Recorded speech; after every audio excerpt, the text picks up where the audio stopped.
Audio Jungle. Audio Jungle. Audio Jungle. Agar kerak граница без задержка бо мошинҳои маркаи Mazda 9 yoki Hyundai Staxel бо Wi-Fi оромона бо соху саломат гузаштан хоҳед, пас сервиси маҳз барои шумост. Рейси мо ҳар рӯза аз метро Домодедово давом мегзарад. Боз аксия дорем, агар ки ду бор бо истифодаи сервиси мо аз граница гузаред, пас сеюм бораш до 50% скидкатон мекунем. Дар граница ҳам дар очередь намеистед. Бе очередь медурен мебурен. Сервиси мо барои шумо ҳама гуна шароита дар роҳ пешниҳод мекунад. Пас бо мо бошед. Телефонҳо барои тамос. салом тамошобинони муҳтарам, нашри навбатии барномаи футбола пешниҳоди шумо мекунем. трансферне жара ёки бозори трансферӣ дар ҷӯшу хурӯшай ва клубҳои РПЛ ай дигарро қафо монданӣ нестанд. Зенит официально гузариши Малкома ай Барселона тасдиқ кард.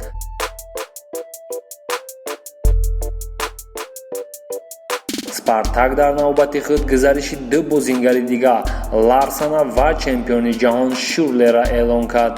Имсол РПЛ гарми бад мегзарад.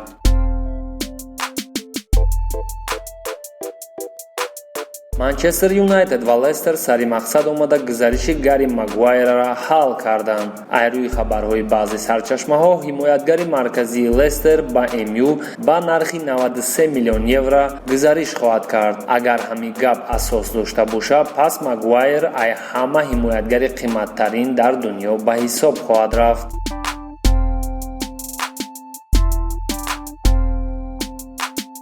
Реал то ҳол дар орзуи харидории Пол Погба мебошад, вале айниқтаи назари специалистои бозори трансферӣ ин кор ҳамисол номумкин аст.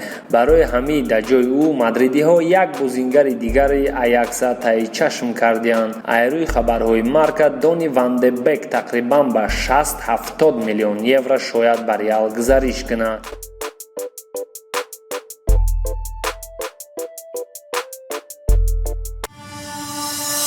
барои розыгришаи мошина кардан мо да 20 спонсор дар кораи ва кадоме ки мехоҳад спонсор шава ба рақамҳои зерин мо да бинависа ва мо мефаҳмонемш ки чӣ хел ӯ метавонад спонсори мо бишава. Mazda 3 а якта подписчик мешава ва спонсор соҳиби як қопча подписчик.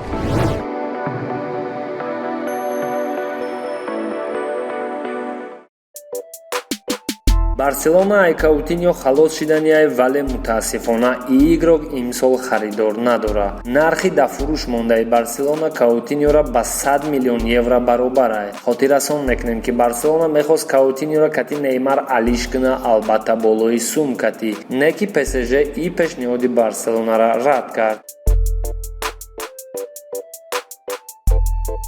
Лерой Зане ҳамаро девона дорад. ӯ худаш намедонад ки чӣ мехоҳад. Сити пештар гуфта буд ки онҳо танҳо дар ҳолате Занеро мефурӯшанд ки Зане худаш розӣ бошад тарки даста кардана. Айнан ҳамин савола бода Гвардиола доданд ки ӯ дар ҷавоб гуфт ки ман ай ӯ ягон хе гап оиди хоҳиши рафтан нашнидам. Яъне гузариши Зане ба Бавария имсол номумкин аст. Ювентус ахир ба хатогӣ раҳ дод ба гуфти бисёри специалистои футбол. Дирӯз хабар биромад ки Юви розиае ки Жоа Канселоро ба Сити битавад, дар ҷавоб Данилоро плюс 30-35 миллион евро бигирад.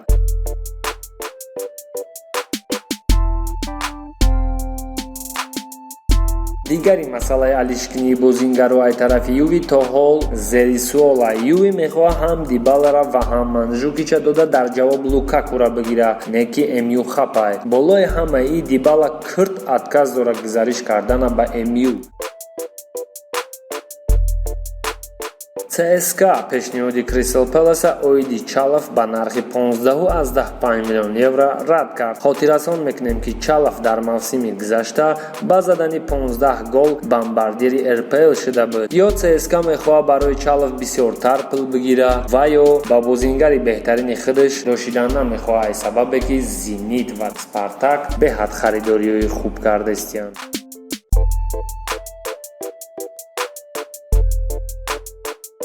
ва дар охир шояд охирин шанси Неймар барои тарк кардани ПСЖ дар ҳамин равзанаи трансферӣ. Реал ба ПСЖ барои Неймар, Модрича ва инчунин як миқдор сумма пешниҳод кард ки то ҳол ПСЖ ҷавоб надодааст. Албатта нархи сумми пешниҳод кардаи Реал ҳам то ҳозир номаълум аст.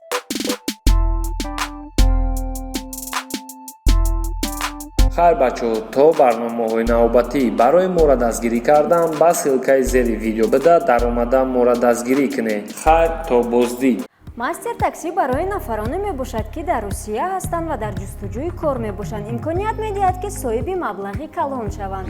Агар шумо ҳуҷҷати ронандагии тоҷикӣ ё русӣ доред, пас метавонед ба рақамҳои 849 939 78804 дар WhatsApp занг занед ва муроҷиат кунед. мастер таксӣ ба Яндекс таксӣ ва Сити Мобил дар ҳудуди Русия пайваст мебошад. шароитҳои муфид дорад. 130 рубл дар як рӯз ё ин ки 3% пардохтро метавонед бо корти шахсӣ соҳиб гардед.